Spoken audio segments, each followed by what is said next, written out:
she still couldn't understand why she had spent the night with this man. Yeah, she had a lot of fun, I'll tell you that. She wanted to. You didn't help her forget everything in the world. Letitia must have succeeded after all. She's the one who got a room for the two of them. She was the one who kissed the man first, and he didn't mind. Then, lying in bed trying to sleep, the girl thought a lot about how unfair life was.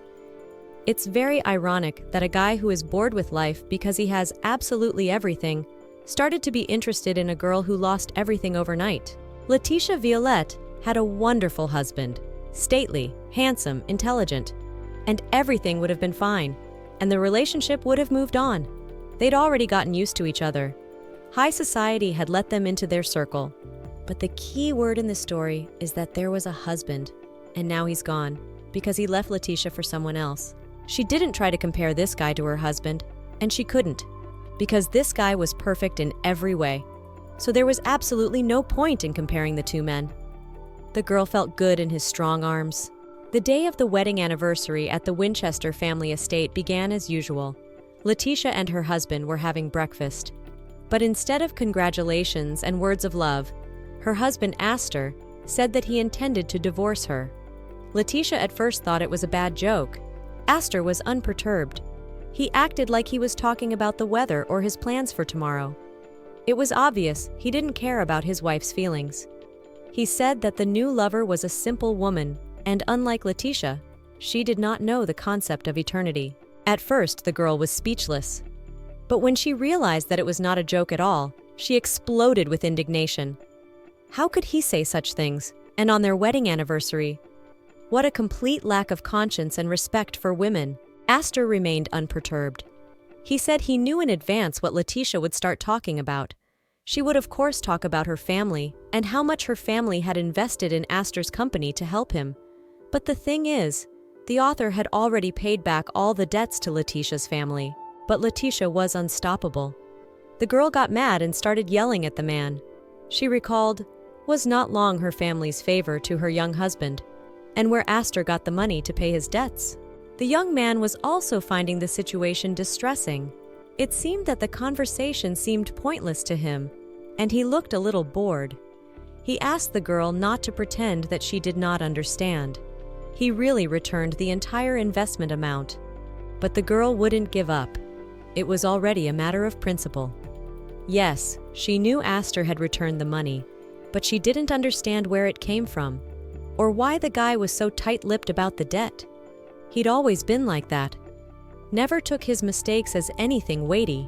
It stressed the girl out that in this situation, her husband was sitting with a nonchalant look. Despite the situation, he has a good appetite, enjoying a cup of tea and just looking through the girl. One can tolerate such boorish behavior. Letitia reminded her spouse that her father went to the extreme and lent him money. Well, Astor was way overdue, and Letitia's family was bankrupt beyond belief. After all, in high circles, money doesn't matter, but will lose absolutely everything as soon as he loses his status. Letitia's father became a hostage to the situation. He invested a very large sum in his son-in-law's business. Then the father, as head of the family, went bankrupt because he did not return his investment on time. Astor did not repay him on the due date. As a result, Letitia's father had to bear the responsibility to other investors. In the end, the man could not withstand the pressure from influential persons and simply took his own life. In the death of her father, the girl blamed exclusively on her husband. The father gave Astor money only because he madly loved his daughter. It was Letitia who asked her father to lend money to her husband. He couldn't refuse her. And then he couldn't ask to repay the debt because he was worried about his daughter and her status. Next, the girl wanted to know the details of her husband's mistress. What kind of a girl was she who drove him crazy, and for her sake he was even ready to leave his wife? Letitia asked straight to the forehead if Astor was going to marry the mistress. It was obvious that Astor did not expect such a question at all. Letitia was an excellent wife, as well as an intelligent and attractive woman of high status in society. She was well aware that if it were not for the new lover, her husband would have no reason to leave her. It was evidently very tiresome to the man. He would not look at the girl, and especially avoided her eyes. He told Letitia that he had no time for idle talk that would lead nowhere. Maybe it would be better to talk about the compensation he would pay the girl in the divorce. But the girl was furious. From the hopelessness of the situation, she just started crying. He's talking about money again, as if his money could bring her father back from the other side of the world. The girl did not think that her husband's meanness would be revealed so easily. The man, on the contrary, did not see his guilt in the fact that his wife's father decided to commit suicide, what that had to do with him. He also started yelling at Letitia. He said that because of her emotionalism, the girl was not being treated properly. It's too late to say this, but he's really tired of being married to the girl. This relationship exhausts him and doesn't bring him a single gram of happiness. He sees his wife's sad face every day. She is constantly out of tune. She just doesn't make him happy. He has been doing something every day to cheer her up, but the results are nil. The conclusion of the conversation was that the author took off his wedding ring from his hand and put it on the fireplace. He didn't want to pretend anymore. He had feelings for the girl. And why live like this when you can change everything with another woman? So Astor once again asked Letitia for a divorce and hoped for her discretion. Astor told his still wife that he was unhappy in his marriage with her. And now he will start a new life with a completely different woman who can make his life brighter and fuller. He wants a simple, ordinary family like other people have. The man was about to go, but suddenly stopped and decided to say everything to the end. In fact, he has wanted a child for a long time, and such a gift Letitia cannot make him, as she is not capable of having children. Astor wanted a baby desperately, preferably a boy to be visually similar to him, so that the man could rejoice, watching his son grow proud of his successes, helping him in everything. But alas, to give birth to Astor ere Letitia could not until now. And he wants a real family. That's how at one moment collapsed everything for which the girl lived and dreamed. It turned out that her husband has long had a relationship on the side. It turned out that she almost disgusted him, although he masterfully hid it. Everything was just an ordinary pretense on her husband's part. The thin wedding ring lying on the mantelpiece told her that the end of their marriage had come. Letitia decided to recover a little and headed out into the garden. How could Astor reproach her for not having a child? After all, the fact that they had no children and the fact that Letitia was now barren was his own fault. At a young age, he accidentally pushed a girl down the stairs. This had a terrible effect on her health. Now she is unable to give birth to a baby. After the fall from the stairs, the girl was sick for a long time and spent most of the time in bed. Astor felt guilty. He visited Letitia every day, brought flowers and sweets, supported her as best he could. And then he said that he would definitely take her as his wife in the future. The wedding took place a few years later. He promised to blow dust from his young wife and fulfill all her whims. But that's the way it is only in fairy tales. In real life, everything went differently. Every day, his attitude towards Letitia worsened. Astor became cold and reserved. The girl realized that her husband's feelings for her had completely cooled after she saw Astor with another woman in the city garden. He looked into her eyes and looked insanely happy. Oh, and the girl was also just melting with love. A perfect picture in which Letitia, unfortunately, no longer had a place. And what to do now? What to do? Pretend she doesn't know or even know. Keep her marriage intact so she doesn't look ridiculous in high society. But in doing so, she would trample her pride. The girl cried a lot, tried to pull herself together, but it was not good. Being deep in her thoughts, Letitia did not see how her mother-in-law approached her with her next admirer. After her husband's death, she did not think to mourn long. She immediately found powerful suitors and continued to enjoy her life. It was not her style to mourn and complain about loneliness. The woman asked if her daughter had been able to talk to Astor. The woman had absolutely no interest in Letitia's worries about the divorce. She had long wanted to get rid of her daughter-in-law and the main heiress of the family, Violette. She said that she did not want to see Letitia in her estate anymore. Therefore, the girl must leave it immediately. The mother-in-law wished Letitia good luck, but somewhere else, not in her ancestral home. The woman said she hoped someone would take her in. The mother-in-law frankly rejoiced in her daughter-in-law's grief. Yes, it can happen. Yes, there are women who don't love their children. They don't wish them harm, but they don't wish them well either. Her mother-in-law's boyfriend said Letitia is a nice girl, but she has no backbone. She's pretty and smart, but that's not enough. To achieve something, you need a strong character, a good judge of character, and a bit of cunning.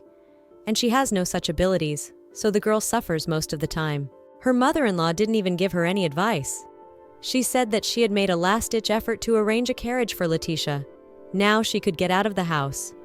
No one cared where she would go, or how she would arrange her future life. Her only request was that she never see Letitia again. After her mother-in-law's words, a carriage immediately entered the manor. Strangely enough, all of Letitia's belongings were already stacked in the carriage. It seemed as if everyone in the house knew that the girl would be leaving today. They couldn't wait for Letitia to sign the divorce papers. Suddenly, from somewhere above, water fell on Letitia. Turns out Aster's sister was standing on the balcony. She pretended not to see the girl and poured water from a bucket right on Letitia's head. The girl herself was smiling contentedly at the fact that she was able to humiliate her former relative once again. Letitia was all wet and did not understand what had just happened. Aster's sister, that she just didn't notice the girl downstairs. Olivia started laughing. The look on Letitia's face was certainly very pathetic. But when the girl looked up at her husband's sister, she saw something dressed in a dress that Letitia had been given by her grandmother. Why Olivia was wearing it. Then the girl realized that the evil relative was packing her suitcases and preparing her to leave the estate. The best outfits Olivia had kept for herself. Therefore, of the things in the carriage were only a few suitcases. When asked why Letitia's dress was worn by Olivia, the girl did not answer. She said that Letitia was confused about something. Then she added that she would like to see her relative off, but unfortunately she has a lot of things to do. She has to cook for her brother's lover. Letitia expected anything but this. How can these people give her own room to some girl? So what if she was her husband's mistress? How is such rudeness even possible? The girl was furious and wanted to go back inside the house to prevent it. But of course the servants wouldn't let her in. Finally, the girl realized that not a single day since she had appeared in this house, she had not been perceived as a member of the family. She had simply been here. She was just living here. But no one was even going to consider her. And then one day, she was just thrown away like a piece of junk. Where else would a girl go but to her home estate, Violet? She grew up here. Her childhood and teenage years were spent here. Here she would always be accepted and understood. That's what the girl thought before she got to her ancestral home. On the threshold, she was met by her stepmother. From her look, it was clear she was not happy to see her stepdaughter.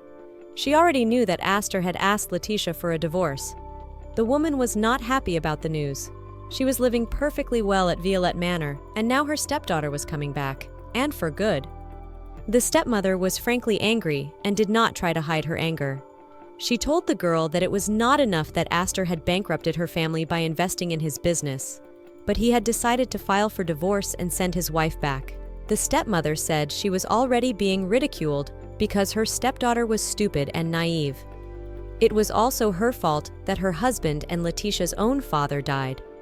If she had asked her father for money for her husband, everyone would be living happily now. The woman asked Letitia to leave Violet's estate immediately. She has no place here.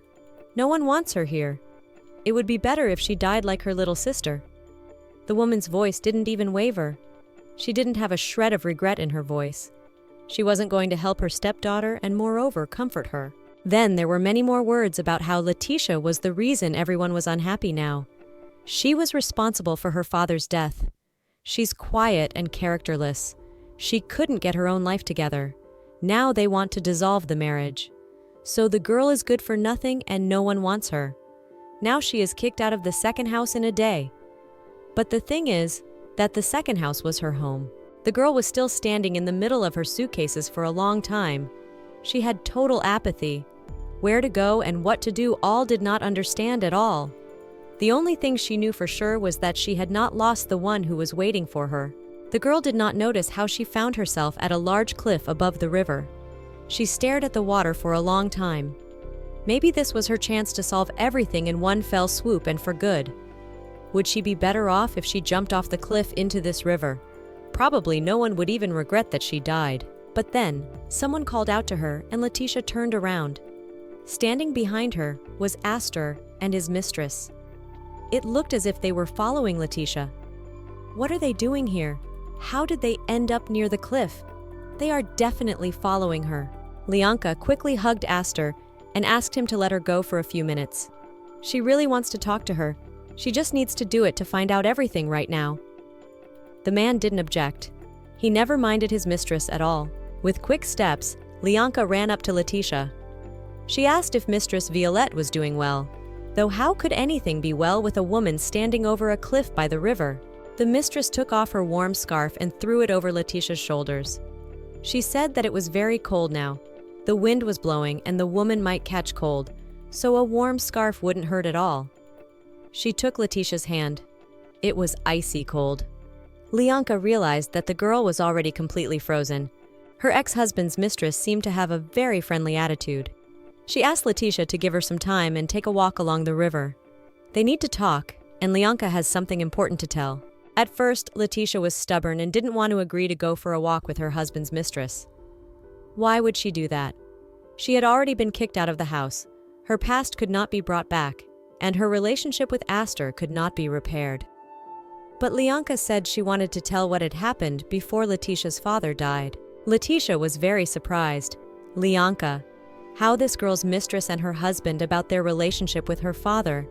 How does she even know what happened to Letitia's father? Maybe her ex-husband has absolutely no secrets from this girl and trusts her completely. Lianka tried to smile, but her words were actually very serious. It seemed like she was just portraying a carefree look. She asked the girl to move as far away from Aster as possible, because there was no way the man should hear their conversation. He shouldn't know this conversation happened either. When the girls had moved far enough away from the man, Lianka asked Letitia not to get too close as she smelled of horses.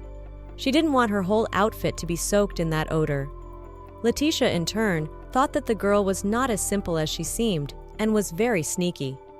So enraged that she couldn't help herself and responded with a savory slap. It was an answer for everything. For stealing her husband away from her, for leaving Letitia without a home, for continuing to abuse her, and for starting to insult her father's memory. With a slap, Letitia calmed down a bit and asked the girl to start talking. Letitia didn't expect Lianka to start talking about her father's will. Indeed, before his death, his father had left a will. There is nothing unusual here. All rich people do so that their property and money will not be lost. But Lianka was looking at the girl very slyly. She seemed to know something else. And now Letitia had to concentrate seriously on the conversation to find out the whole truth. Maybe the mistress and her husband were bluffing. Maybe not. The information her husband's mistress told her left Letitia in deep shock. It turns out that her father, just before his death, wanted to change the text of the will and leave all the property of the noble family Violette to his daughter. And it seemed logical. There was only one heir, and that was Letitia. And now the question: if the deceased before his death did not have time to rewrite the will, then who benefited most from this scam? Turns out there was someone who did.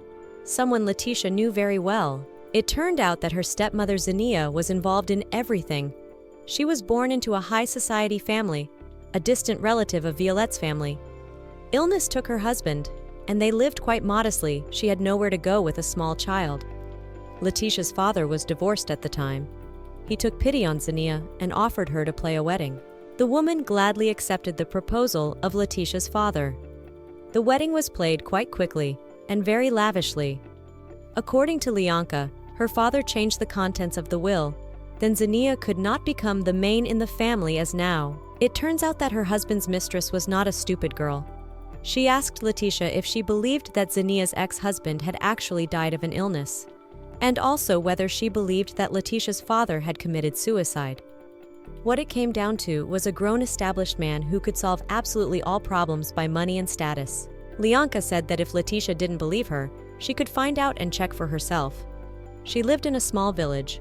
There were probably some people left there who knew her very well and could tell her something. Letitia wondered why Lianka was doing all this for her, why she was telling her this information, what her interest was. But Lianka said she disliked Zania very much. She was disgusted. That's the first reason. And the second reason is that she feels sorry for Letitia. But with those words, Lianka pulled out a dagger from her pocket and plunged it into Letitia's chest. After stabbing Letitia with the dagger, Lianka pushed her hard off the cliff. The young countess couldn't help herself and flew straight into the water. During those seconds in which she fell, the girl realized that she was surrounded by only traitors. Now it was all over, and she would go to her father in heaven. Once in the water, Letitia didn't even try to save herself. She was enveloped by a prickling cold. She couldn't move her limbs. There was a dagger sticking out of her chest.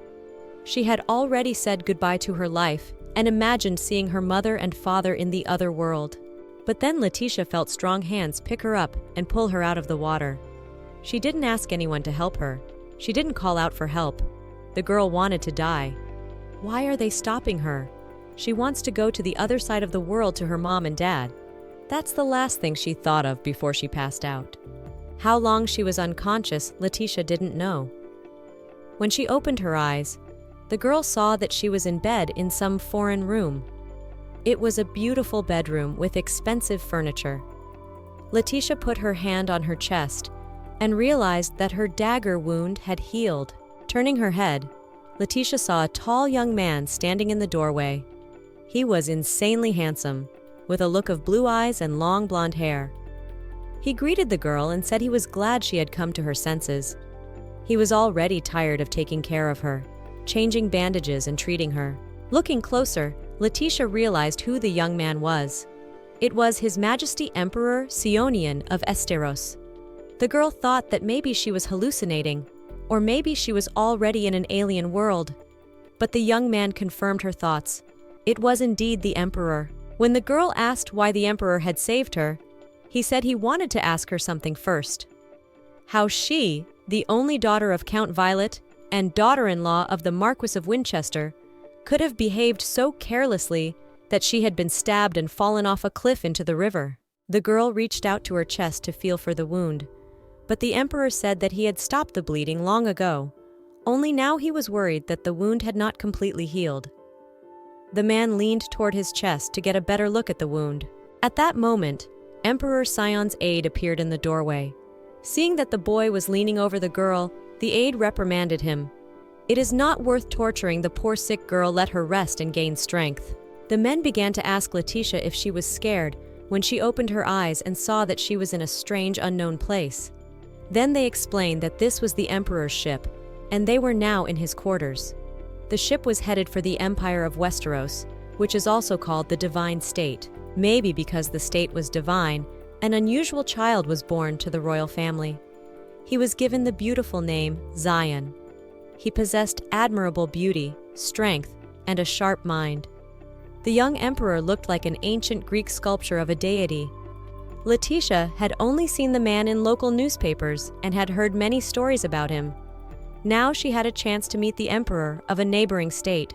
Naturally, the girl asked how she found herself on the emperor's ship. After all, she thought she would die before she fell off the cliff into the river. She had a dagger in her chest.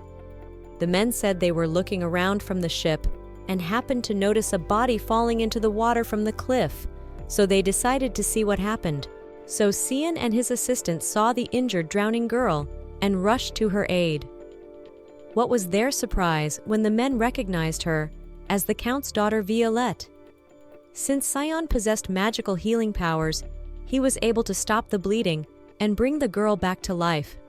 For about a week, Letitia was on the verge of life and death. The men were beginning to think that they would not be able to help the poor girl.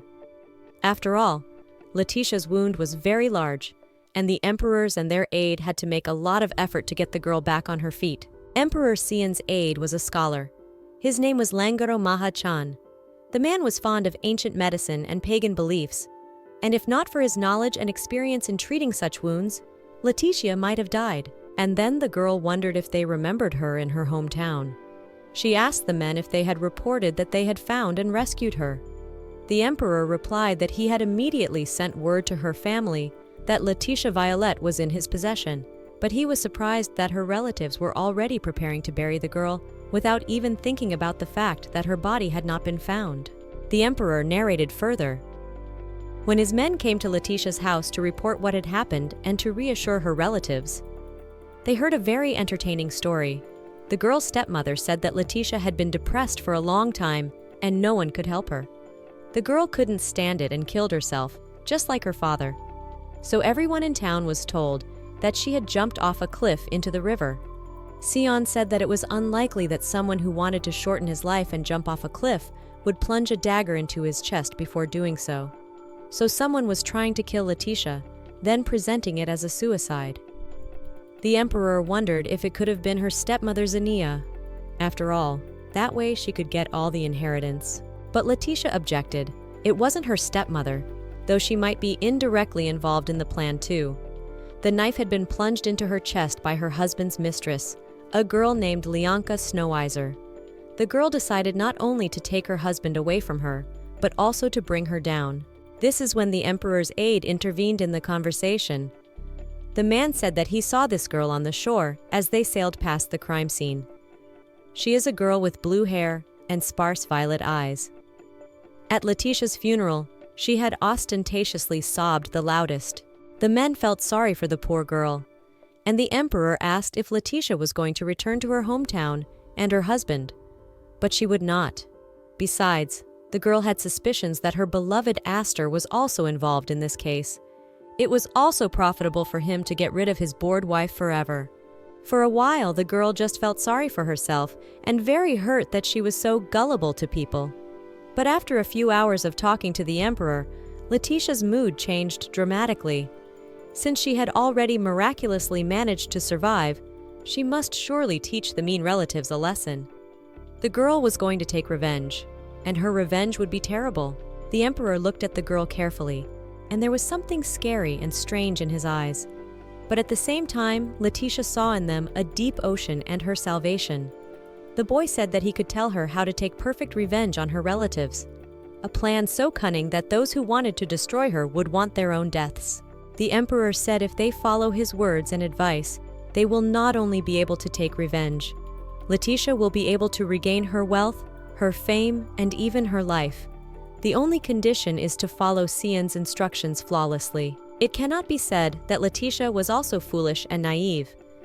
She realized that a fee would follow. One must always pay for favors, especially if the favors involve a plan of revenge, and especially if those favors are being provided to you by the emperor of a powerful empire. Siam did not hesitate to answer. He said that of course he would demand a fee for his help. The emperor wants her eternal death. Letitia Winchester must die forever for her kin, not for him. The girl realized that these were not all conditions. And yes, she was right. The emperor had told her that there was someone in Northland who had killed someone dear to him.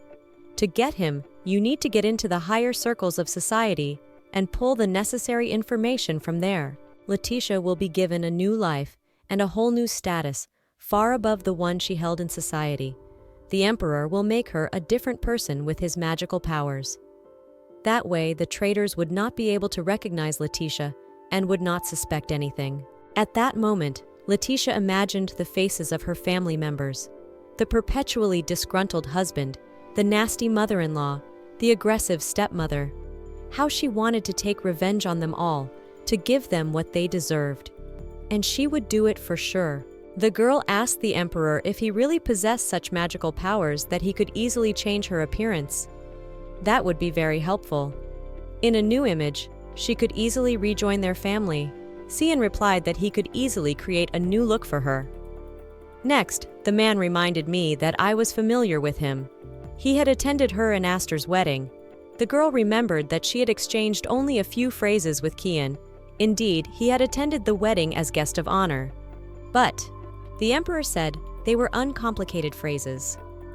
In his conversation with Letitia, he was trying to give her some very important advice.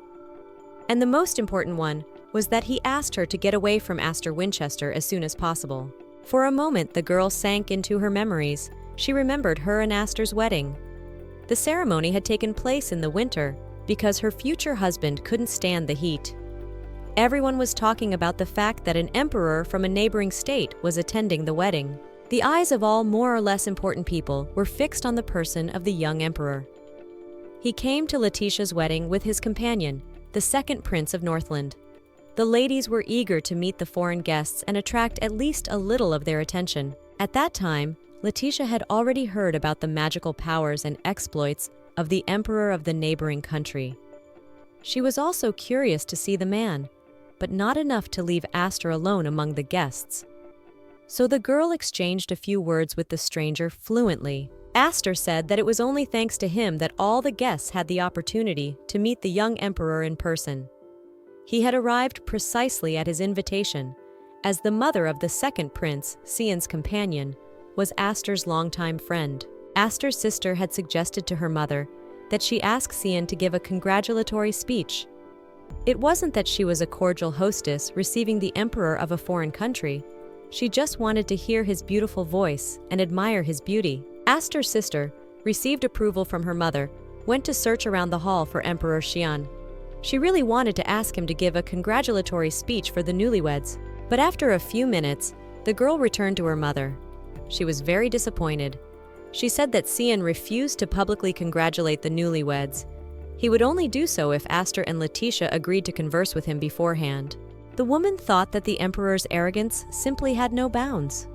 She went to her son to go and ask the emperor for a congratulatory speech on his own, how they could attract an audience and show how close their relationship with the emperor of a neighboring country was. But Aster was adamantly reluctant to do so. Somewhere deep in his heart, he was afraid that the emperor would refuse him as well. Why disgrace himself at his own wedding? And then Letitia said that she herself would go to the emperor and ask for congratulations.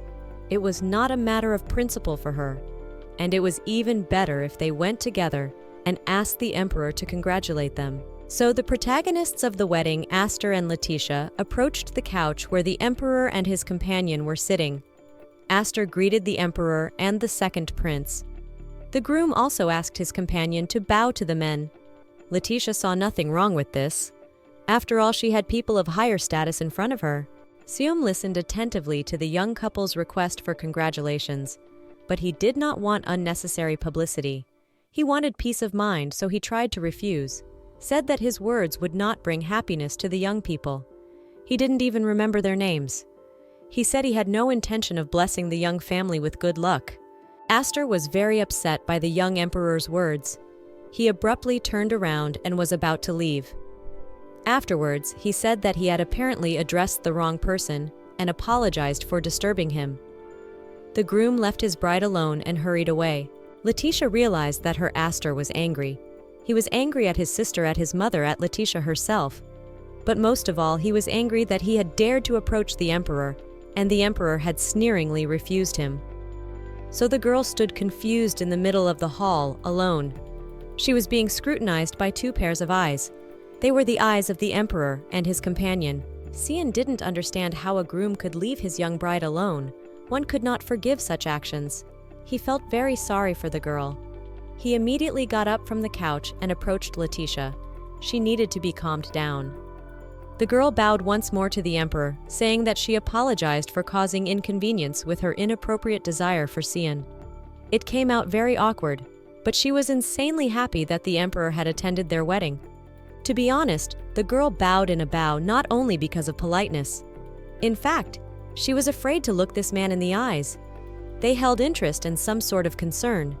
But Xian turned to her, and Letitia forced herself to raise her head. Looking into the emperor's eyes, the girl seemed to freeze. She could not tear her gaze away from the blue depths of his beautiful eyes. It seemed that she could not move her limbs.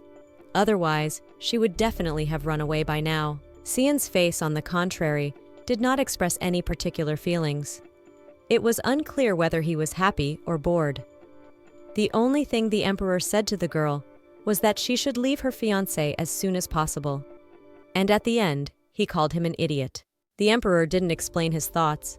He just looked at the girl and smiled. He liked the way she was shyly trying to make eye contact. The man said that she could never be happy around this man, because he didn't love her, and it could be seen with the naked eye. Otherwise, Aster wouldn't have left her alone in the middle of the hall at their wedding. Letitia didn't know what to say to the emperor's words. She lowered her head, made another bow, wished the man a pleasant evening, and was about to leave. She was both ashamed of herself and the disgusting behavior of her already husband. Real men shouldn't behave like this. Sian wasn't even going to stop the foolish bride. She's young and doesn't fully realize where she's gotten herself into.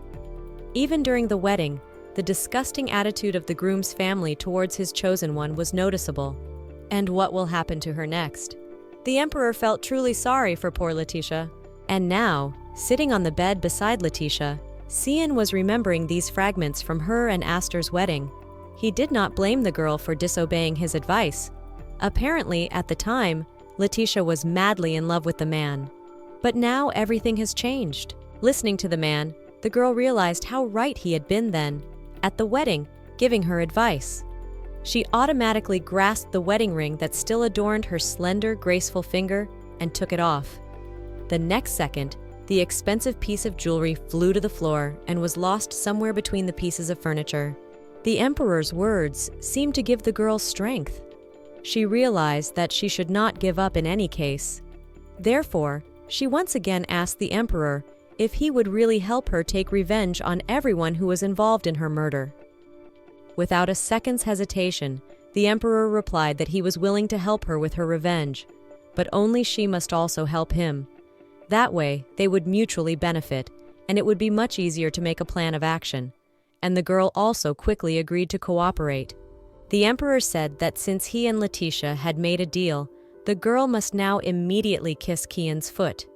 And the man, without feeling any remorse or discomfort, stretched out his foot in a beautiful, expensive boot to Letitia. Letitia wasn't embarrassed by the emperor's antics. She was shocked. Yes, he is an emperor, but he is also a man who should observe the rules of decorum towards others, especially women. The scholar came to the rescue and said that in the empire in this way show their respect for the emperor, putting their lives at his disposal. There is an ancient custom. If one touches the foot of any of the royal family, one thus receives the highest blessing from the heavenly powers. It means submitting and bequeathing one's life to the emperor. After this, Sian said that her life would henceforth be in safe hands. He would guard the girl both day and night. And after Letitia fulfills the rite and submits to Sian, she will be reincarnated and will never be able to return to Letitia Violet's body. The girl's life will begin to be completely different. Letitia had made up her mind long ago. She silently reached for her emperor's leg with her lips. Once a foolish and naive girl who had lost her father to a ridiculous love, then lost that love too, who had given all her inheritance to her cunning stepmother. She's had enough. It was time for her abusers to start paying their bills. She was sure she would deal with all those who had once made her cry. The man really wanted Letitia to fulfill the ritual and obey him, but he did not think it would happen so soon. From now on, the girl would have to bow to him like a Cleon of the family and obey him completely. The emperor performed a magical rite, after which the girl was to change beyond recognition. Looking at herself in the mirror half an hour later, Letitia no longer doubted Sian's magical abilities for a second. The girl didn't recognize herself. Her hair was a darker color, and her expression had become calm and confident, with a direct, piercing gaze. Absolutely everything had changed. She had been considered the belle of the town before, but the current beauty was even better. She looked more spectacular, brighter, more attractive, and this could not but please the young girl. Sian's assistant entered the room. He looked at Letitia carefully, marveling at her current beauty. The scholar praised the emperor for doing a perfect job of transforming the girl. He even gave her some nice compliments that she had never heard from her husband. To complete the reincarnation, the scientist asked Letitia to follow him. The girl did not ask any questions and followed the man. The assistant led the girl to her bedroom and sat her down in front of a large mirror. He said that the emperor had done a good job. Apparently, he liked the girl very much, since he had made her so beautiful. This embarrassed Letitia a little, but finally she was speechless when the scholar took out of the box a beautiful, expensive necklace. He said that it was a gift from the emperor, and it also had magical properties. Everything, the last details were done. The image was completely finished. There was a perfect reflection in the mirror. So the scholar proceeded to announce the list of duties for the girl. The girl's name was no longer Letitia, but Anna Rose Victoire. She is from a very noble and influential family. The girl is a countess of the Principality of Kant. Therefore, she will have to study the history and traditions of this state for a year. The girl will have to go to a foreign country for a whole year. There, she will study everything necessary for those around her to perceive her as their own. She will learn the culture of behavior of locals, manner of speech, and other wisdom. So, Anna will need to go to the Principality of Kant. This is a country in which a girl can become a countess or a marquess only if there is enough ability. So they will have to study very hard. On the contrary, in Northland, girls cannot inherit the throne because of ingrained traditions. It was because of these traditions that a girl could not get the title, even being the only beloved and legitimate child of an earl. So they liked it very much that she had become one of the residents of Kant that she envied so much. But she began to doubt her abilities. Yes, she was very smart, but she had never been outside her own country, much less in the state of Kant. Would the girl be able to cope with tradition and life? But there was nothing to be done. That was the first point of the retribution plan. The scientist tried to calm the girl down. He said that the state of Kant used the official language of the mainland, so the girl would not have any problems, her knowledge would suffice. As for her peculiar accent, Anna would quickly learn it. 1 year for studying is a very short period of time, but the girl will be quite enough. She will learn everything in time, especially since the emperor will help her all the time. No one will suspect anything and everything will go smoothly. She's determined to remove the problem at all costs. She has a contract with the emperor, and she can't break it. The emperor has agreed to help her, and he won't back down either. New appearance, new status, and unlimited help from two powerful men. What else is needed to achieve her goal? She just has to try really hard. The scientist stopped by the girl's house to make sure she was okay, but not everything was fine. The wound was starting to bleed again, and the man noticed it. The girl said it was because she was taking a bath and the temperature was high, and also because she was a little worried. The man suggested that Anna go to His Majesty. They should show him the wound. The scientist asked her not to worry and to take the emperor as he is. He's a very nice man with a violent temperament. He makes everyone embarrassed, but if the girl gets to know him better, she will feel more comfortable. The man also said that the girl should never pretend or play a role. What he means is, should she adjust to his moods or try to please him? Mr. Cian only thinks about the good he can do for people. He doesn't evaluate people for personal reasons, so Anna doesn't have to worry about that. The girl listened to the scholar's advice and went to the emperor. It seems that Cian was already waiting for her, because he was standing near the door. Anna said that she had taken a hot bath, and now she was bleeding early again. She wanted to annoy the emperor, but Mr. Langaro insisted that she come. The emperor laid the girl on the couch and began to check the wound. Anna didn't understand why the wound was taking so long to heal, but Cian explained everything. He believes that some poisonous substance had been applied to the knife, but the emperor will make every effort to get the girl healthy as soon as possible. The man tried to calm the frightened girl. He explained that he only wanted what was best for her, and of course he needed her alive and well to carry out his revenge plan. He stroked Anna's head slowly and gently, as if she was the most fragile thing in the world, and the girl melted from his touch. For some reason, she remembered her traitor husband, Astor. He had never treated her with tenderness and understanding. Her husband had always listened to his mother's advice. And as we know, her mother-in-law hated the girl with all her soul. The emperor noticed that there was something strange in Anna's behavior. He thought it was a longing for her past life. The girl replied that she had left her past life not of her own volition.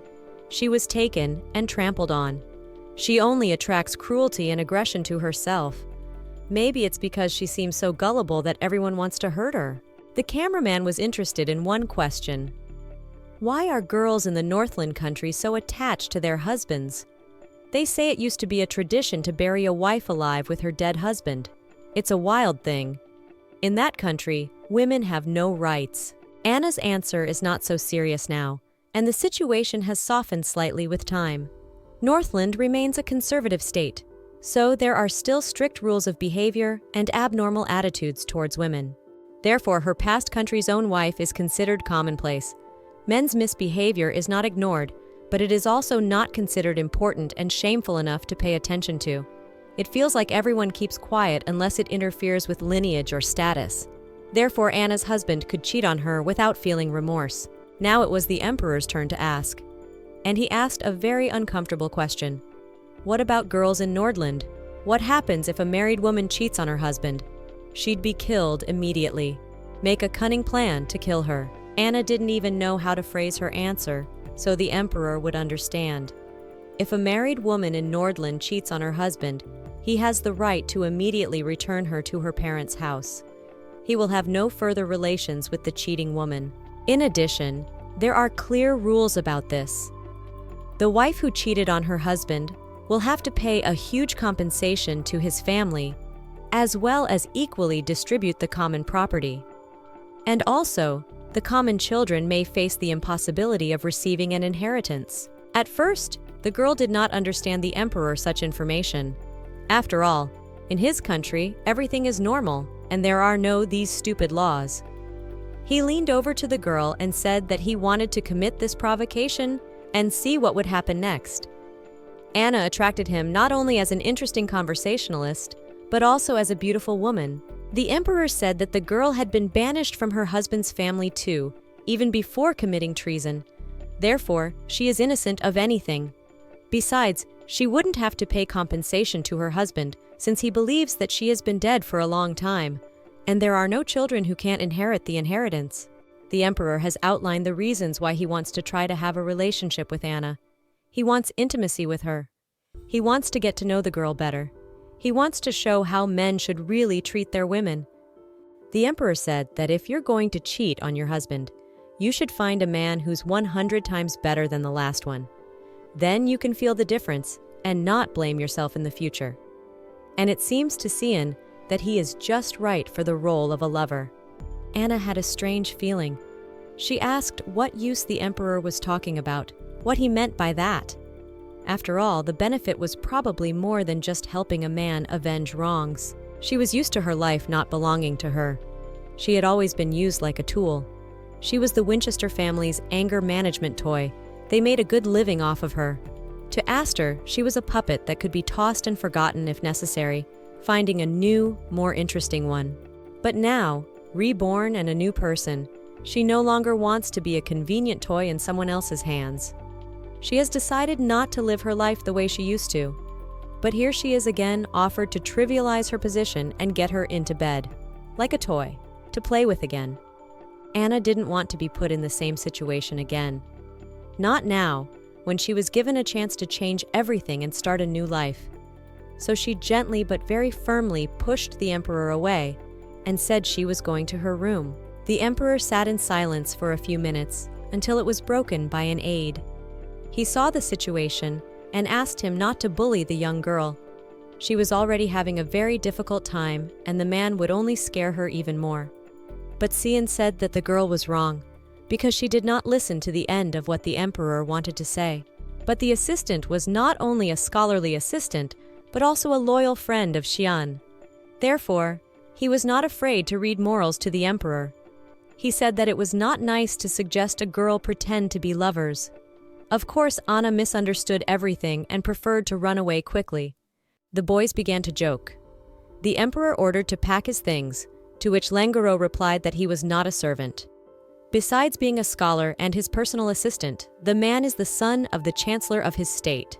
And as a friend, Langaro urges the emperor to catch up with the girl and resolve all misunderstandings. Anna, having come to her room, decided that sleep would help her to calm down a little and put her thoughts in order. She needed to rest.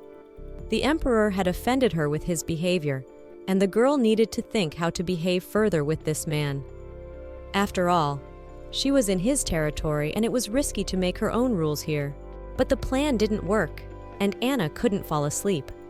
Only the girl closed her eyes as terrible images began to appear in her memory. She saw her husband's mistress. She laughed loudly and called her to the cliff of the river. In her hands was the same dagger. Next came the image of Astor, who was laughing loudly and shouting hurtful words to the girl. Then the stepmother Xenia appeared and began to accuse Anna of her own father's death. Xenia shouted that it would be better if the girl herself had died instead of her father. Anna woke up with intolerable pain in her chest and terrible fear. Her hands trembled and her breathing was terribly hitched. If this continues every night, the girl will not be able to stand it for long. Something must be done about it, and she wouldn't complain to Cian. She could handle it on her own. The girl just didn't understand how to calm down and come to her senses. She remembered that there was a bottle of fine wine in the kitchen cupboard. Anna found no better solution than to go and have a drink. Alcohol should do the right thing in this situation. Sober, it is simply impossible to endure such a thing. Finishing a third of the bottle, the girl felt that behind her back someone was standing, and at the same second, the bottle was snatched from her hand.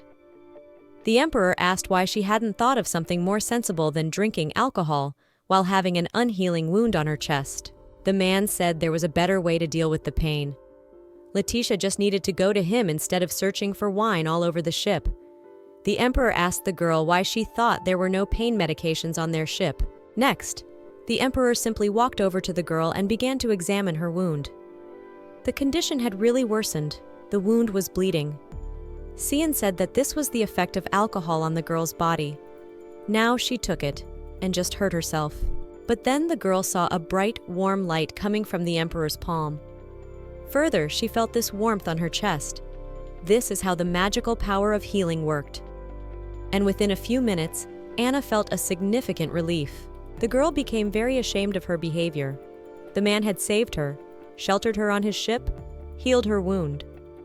But she continued to behave like a little girl. She brought discomfort to the emperor, but he still continues to care for her.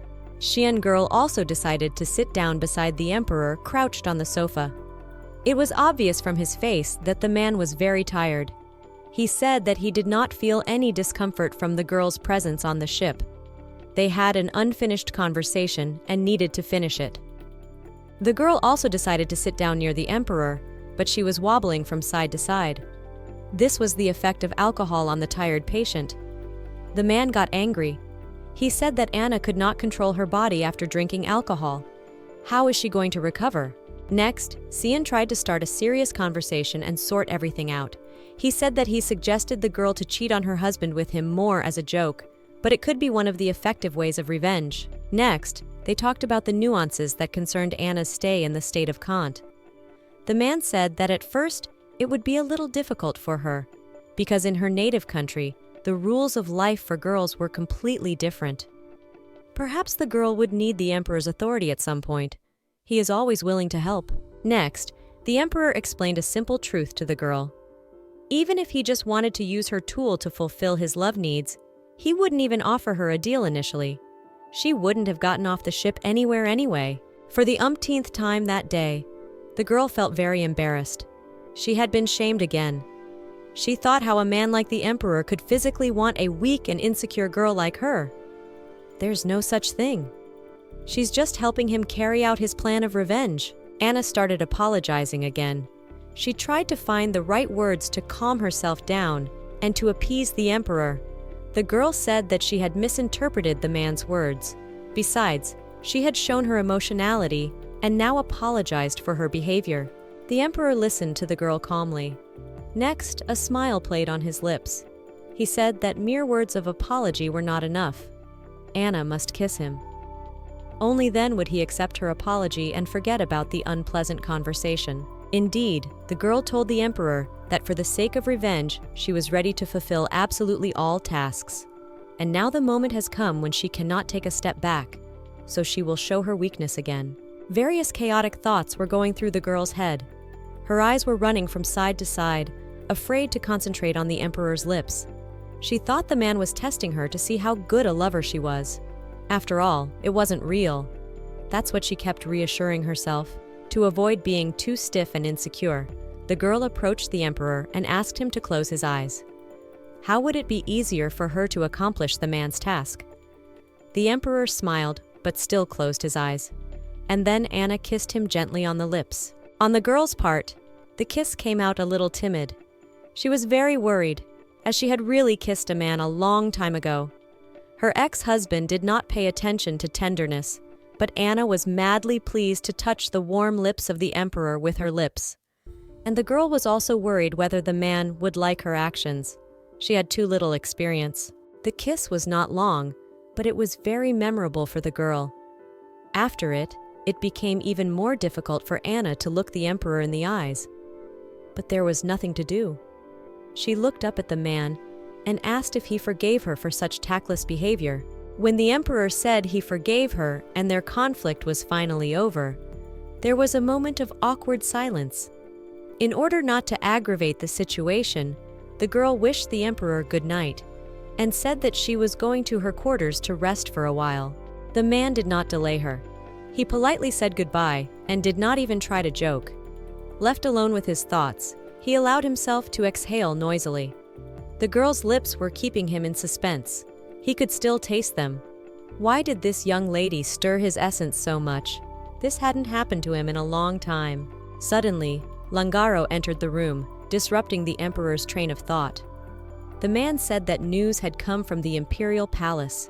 He had also witnessed Cian and Anna kissing, and now jokingly asked for moral compensation for having to witness all of this.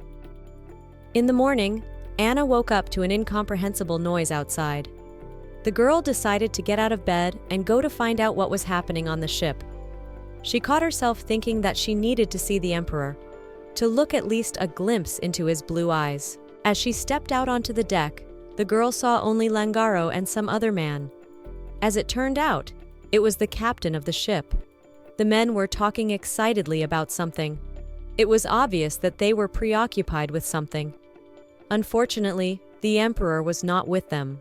Noticing the girl, the captain politely said hello and asked her how she was feeling. In response to the girl's question, the man replied that nothing terrible had happened. There was just a slight problem with the engine operation, but everything would be all right soon. She need not worry. Langaro said that the ship would stay in port for a few more hours, and since the girl was already awake, they could go ashore and take a walk. The weather is nice, and a walk would definitely be good for the girl. Besides, there is a market nearby that sells some adorable outfits. Anna could buy something for her trip to Kant. The girl agreed. There was nothing to do anyway, and this way she would be able to change her surroundings at least for a couple of hours. Too bad the emperor wouldn't keep them company. She was already starting to get used to her new appearance. Though the girl couldn't say that her former appearance was bad, Anna wondered why the emperor had made her that way. With long dark hair and eyes of an unusual color, he must like brunettes. And the girl also thought that Cian could easily change his own appearance. She would have to find out if this was his real appearance, or if it was altered by magic. When she asked Langaro about her guess, he laughed for a long time. The man said she was the first person to ask such a strange question, but went on to explain that the emperor's appearance was real and not altered by magic. He had been so handsome since birth. After joking and laughing some more, Langaro suggested that the girl go to her quarters and change her clothes for going out into the city. The maid would help her with everything, and he would wait for the girl on deck. It did not take the girl long to wait. Already in a few minutes, she came on deck in a completely different image. It was not a simple girl in a plain shirt, but a social lady, self-confident and devilishly beautiful. Anna herself could not admire her new image. Even Langaro whistled with admiration when he saw the girl. The scientist paid a couple more compliments to the girl and said that they would be on land in a minute. Langaro asked if Anna was well-oriented in the port. After all, he was a very rare guest here. He had been here only a couple of times, and then on business for his state. But the girl reassured him. She was on her own territory. This is her hometown, and in the port she often visited as a child, so she knows absolutely everything here. She had to visit here with her father. He often had business at the port and would take his daughter with him so she wouldn't get bored on the estate. Langaro said that no matter how you look at it, it's still a port, and ports are never safe. There are a lot of hooligans and thieves here. He heard that there were often some accidents here. Therefore, for safety reasons, the girl will be provided with a reliable guard. Next, the assistant introduced Anna to her personal guard. Her name was Alexa Wolf. From the looks of it, the girl was very much like the two boys. short hair, sharp eyes, and impeccable poise. But in fact, the girl was a warrior with an impeccable reputation. Letitia was about to introduce herself with her name from the past, but she caught herself in time. She introduced herself to her guard as Anna Rose Victoire. Now she should not forget that for her own conspiracy and safety. The girls got to know each other and quickly found common ground. To begin with, Anna just wanted to walk along the harbor. For a whole year she would be leaving, and she just wanted to feel the atmosphere of her native streets once more. Alexa talked a little about her service. Also warned next to her, Anna had absolutely nothing to fear. She told a little about the fancy ship on which they arrived in the port. It's the Emperor's personal liner called the Platinum Celeste, but suddenly, Anna heard painfully familiar voices. Turning her head, the girl saw her former mother-in-law and her daughter Olivia. The women were talking about the Emperor's ship. They said it was tasteless and too pompous. Of course, both of them wouldn't mind being on it. In the first few seconds, Anna was very afraid of being noticed and recognized. And then, there was no way to avoid a scandal. So she asked Alexa to quickly step aside and listen to the conversation. Only after a few minutes the girl calmed down and remembered that now she looked completely different and no one could recognize her, her mother-in-law. Anna followed where her mother-in-law and Olivia were going. It turned out that Astor's ship was moored near the Emperor's ship. Of course, it was smaller and looked poorer than the Emperor's. Olivia asked her mother to influence Astor to buy a bigger ship. Her brother's business has gone up considerably, and now they have enough money to buy a new modern ship. After all, the Marquis family should not limit themselves in anything. They are public men of high society. Next, Anna heard that her mother-in-law regretted not taking the allowance from Violette's family of Letitia's death. It was good money, and since Letitia was of no use alive, she could help financially at least after her death. Her ex-husband's sister continued to sling mud at her sister-in-law. Olivia said that Letitia had always been pathetic and unable to stand up for herself. Everyone treated her well purely out of pity, even her brother. Well, now he has a new lover who's nothing like his former sister-in-law. The mother-in-law said the author was too kind to Letitia. How could he think his wife was dead because of him and refuse to compensate her? What he did was completely illogical. Only Zinnia was right about her stepdaughter. She'll probably spend all her late husband's money on entertainment. Next, Olivia said that she had recently talked to Lianka, and the latter was very good at conversation. It turns out that Lianka is the sole heir to the Snoweiser family. She was the sole survivor of a terrible fire on their estate. Mother and daughter decided that if Lianka is the only one at her dead parents, that means that the entire inheritance will go to her. So the girl is sure to bring a large dowry when she marries Astor, and the women need to hurry to organize everything quickly. The former mother-in-law said that she hopes her new daughter-in-law will be more intelligent and self-confident. She'll also be much richer than Letitia. Therefore, Astor should hurry up with a marriage proposal.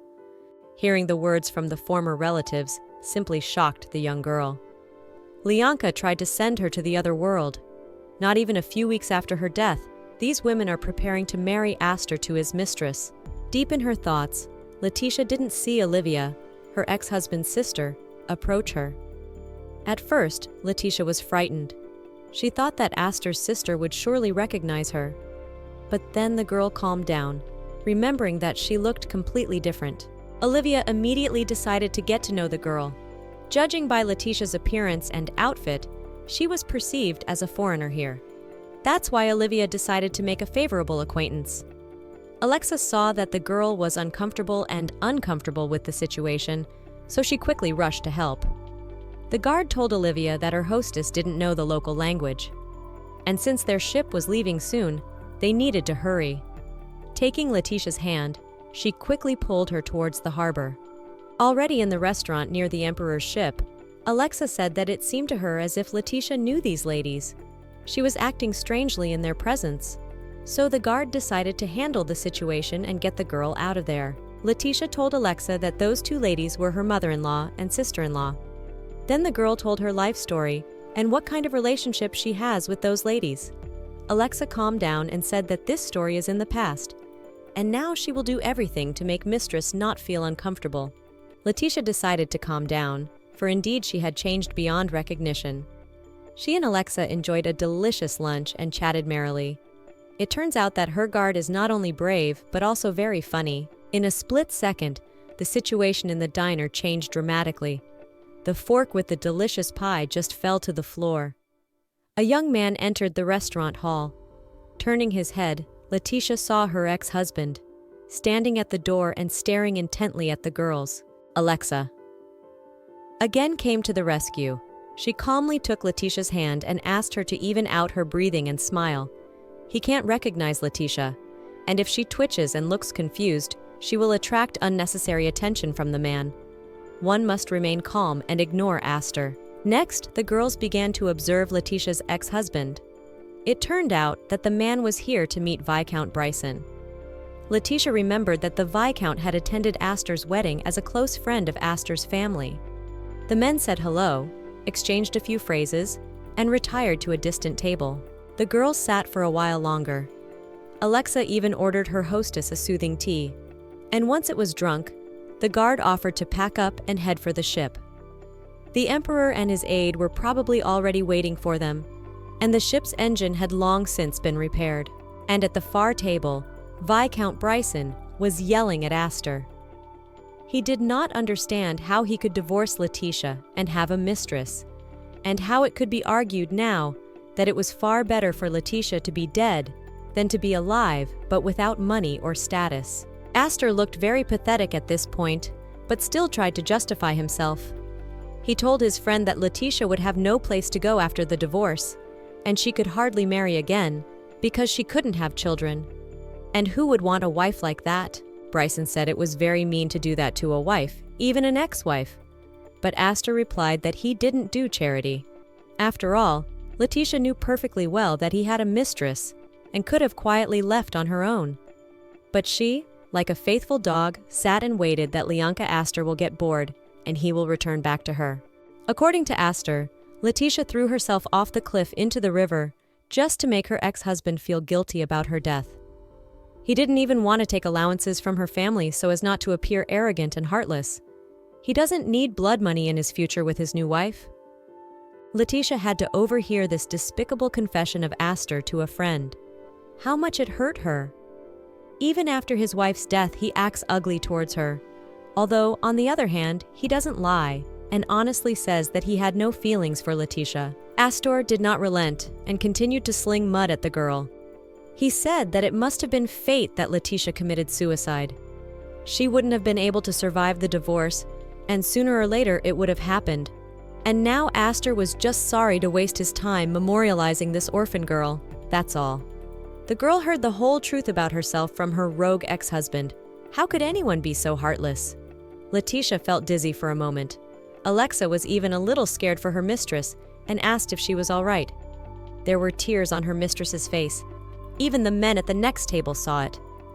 Aster's friend got up and walked over to the girls, making sure everyone was okay. Bryson said he could help the girls and walk them where they needed to go. He couldn't stand still and watch one of them cry. Aster, for his part, tried not to get caught up in the situation. He called to his friend at the table and asked him not to interfere. And Letitia had gotten used to things happening too suddenly in her life, just like this. While the four people were talking, they didn't see Cian enter the hall and head straight towards them. He walked confidently towards Letitia and gently embraced her. Then he asked her if she was crying, because Cian had only left her for a few minutes. But now he was here, and the girl could be calm. Next, the Emperor began to perfectly fulfill the role of Letitia's lover. Admittedly, somewhere in the back of her mind, the girl was not at all against such a role. Cian simply shone. He hugged the girl tightly and offered to leave the restaurant to go shopping. He decided not to give Letitia any time to think. The Emperor quickly took the girl's hand and headed towards the restaurant exit. To Alexa, he signaled for her to follow them. Cian's hand was firm and pleasantly warm. Letitia noted to herself that she felt safe around this man. Walking in silence with the Emperor was a little uncomfortable. He was the first to break the silence and asked if Letitia still had feelings for Aster. After all, there were still teardrops on the girl's face. But she said that it was all in the past. Today, Letitia was finally convinced that the feelings were dead. The girl was overwhelmed with feelings. She really felt sorry for herself and her past. She had wasted so much time on a man who, even after her death, speaks ill of her in front of her friends. And Sian thinks she still loves Aster. That's probably how it looks from the outside. But suddenly, Sian stopped and stood in front of Letitia. He gently took the girl's face in his palms and looked directly into her eyes. The emperor said that it is pointless to cry over the past. It interferes with building the future. And he wants Letitia's future to be happy, but one must pull oneself together and move forward fearlessly. The emperor walked towards the carriage and beckoned the girl to follow him. He said he wanted to show her something. It should be a great lesson for her. And Letitia did not care where he would take her, as long as she stayed in the man's company longer. After a while, the carriage stopped near the town cemetery. Here was the Winchester family grave. The girl couldn't even think that she would end up in a place like this. What the emperor wanted to show her. Why he brought her here. This place is a little creepy, but she needs to hold on and be strong. Sian and her aide led her to the tomb. Engraved on the headstone was her name, Letitia Violet Winchester.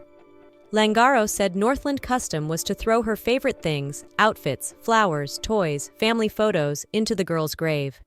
Letitia crouched beside her grave. Behind her, the emperor also bent down.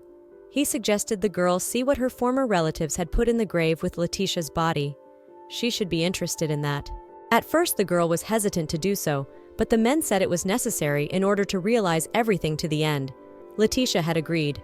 And now the girl stood and waited while Sian and his assistant dug the grave. At last, the men dug up the coffin. It was of the cheapest material. This came as no surprise not only to the girl, but even to the emperor and his assistant. But when they opened the lid, they saw that the grave was completely filled with trash. This was already over the top, and an extreme measure of hatred for the deceased. Such cruelty to Letitia was unimaginable. It was the last straw.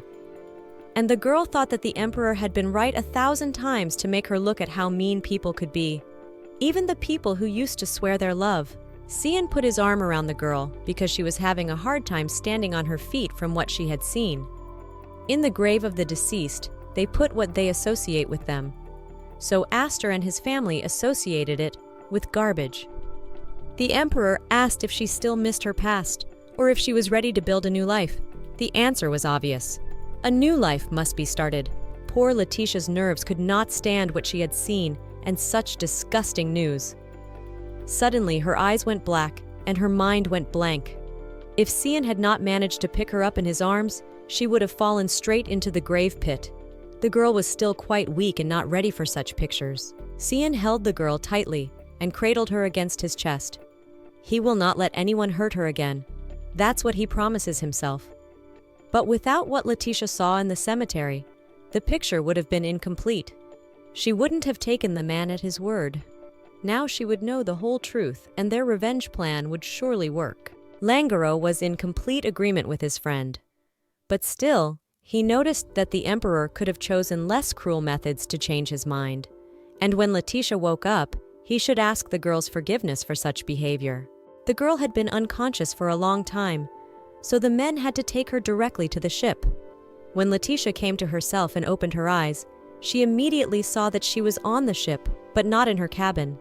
A few minutes later, the girl realized that it was the emperor's bedroom. Letitia looked around and saw that the emperor was also in the room. He was sitting at a desk and working with some papers. The man only noticed that the girl was awake when she got out of bed and headed for the exit. She was slightly uncomfortable being in someone else's bed. The emperor ordered the girl back to bed in a stern tone. She was still too weak. Her fever has not broken yet, so she definitely needs rest to recover from yesterday's shock. The girl thought back to yesterday. She asked Xian if it was true that she looked so pathetic. But the emperor said that a person can't be blamed for loving, and she must have loved Astor.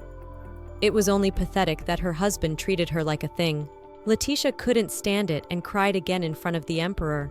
And he couldn't stand it either, and knelt down in front of the girl to comfort the poor girl. She cried and screamed that her entire existence was originally a mistake. The emperor was even a little confused. He felt sorry for the girl to the core. He was already thinking that yesterday's shock therapy was too harsh.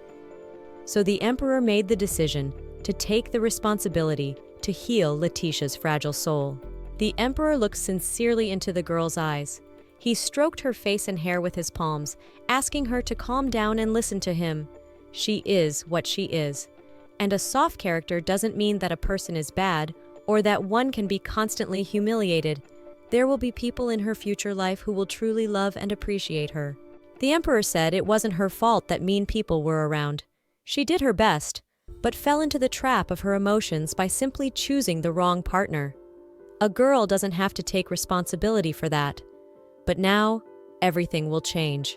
The emperor promises her that. Letitia was beginning to realize that the culprits in the situation were her ex-husband and his new mistress. But time will put everything in its place, and everyone will be punished for their actions. Lianka does not know for sure how Aster will treat her in a year or two. After all, he might also simply get bored with her. The emperor's words slowly hypnotized the girl. He was sure that Letitia had done absolutely everything in her power. She was sure of her feelings, but her husband's feelings could not stand it. That was all. And now she needed to hold herself with dignity and look only forward to the future. Kian's words were soothing better than any medicine. Not even magic was needed. After a while, the girl stopped crying, and the guy, leaning over the girl, said that he could continue to soothe her, but not as an emperor and a mage, but as an ordinary man. Then the girl would be able to finally forget the past. And Letitia gave herself over to her new feelings. She allowed herself to let go of the past and trust a man she had known for less than a month. She deserved to be treated with tenderness and understanding. And the emperor seems like an honest man, so it was worth a try for the long months of pleasure. On the morning after a wonderful night with the emperor, the girl did not understand at all how she should behave with this man. Somehow she now felt like the man was just having fun with her. So the girl asked Cian not to throw her out on the street. They had a common plan for revenge, and Letitia would still be useful to him. Now it was Kian's turn to be surprised, or rather, total shocked. He hadn't expected such words after the beautiful night he'd been dreaming about for the past few days. How could Letitia have such an opinion of herself? Why does she still think everyone dreams of hurting her and then abandoning her? The emperor was upset by this morning's situation. He even turned away to avoid looking the girl in the eye. Said that a harsh schedule awaited her upon her arrival in Kant State, and she needed to be mentally prepared for it. Langaro had already taken care of everything, so the girl would be welcomed into her new place and arranged for a comfortable life. The man said that if she had any wishes, she could voice them. He will try to do everything she asks, even willing to spend one more night together before leaving.